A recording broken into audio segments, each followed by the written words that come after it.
ಎಲ್ಲ ದಾಳಂಬ್ರೆ ಬೆಳೆಗಾರರಿಗೂ ನನ್ನ ನಮಸ್ಕಾರಗಳು.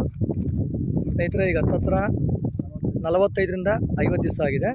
ಇದು ಬಂದ್ಬಿಟ್ಟು ನಮ್ಮ ಶಿವಣ್ಣ ಸರ್, ನಮಸ್ತೆ ಮಾಡಿ. ಅಬ್ಬೇನಹಳ್ಳಿ ಶಿವಣ್ಣ ಮಲ್ಲಿಕಾರ್ಜುನ್ ಸರ್ ತೋಟ ಇದು.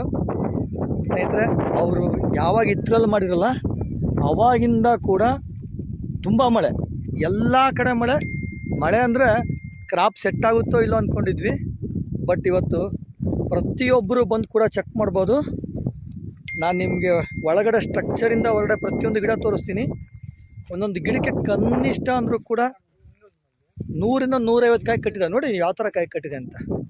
70 to 80% ಆರ್ಗ್ಯಾನಿಕಲ್ಲಿ, ಒಂದು 20 to 30% ಕೆಮಿಕಲ್ ಮಾಡಿದ್ದೀನಿ. ಕೂಡ ಪ್ರತಿಯೊಂದು ಗಿಡನೂ ಕೂಡ ಹೂವು ಕೂಡ ಇನ್ನೂ ಕೆಳಗಡೆ ತೋಟ ತೋರಿಸ್ತಾ ಇದ್ದಾರೆ. ಹೂವು ಕೂಡ ಅದೇ ರೀತಿಯಾಗಿ ಕಟ್ಟಿದೆ. ಹೂವು ಇನ್ನೂ ಬರ್ತಾಯಿದೆ, ಹೂವು ಬಡ್ಸ್ಗಳು ಬರ್ತಾಯಿದೆ. ಕಾಯಿ ನೋಡಿ ಯಾವ ಥರ ಕಟ್ತಾಯಿದೆ. ಮತ್ತು ಕಾಯಿ ನೋಡಿ, ಹೂವು ನೋಡಿ ಆರ್ಗ್ಯಾನಿಕಲ್ಲಿ ಹೋದಾಗ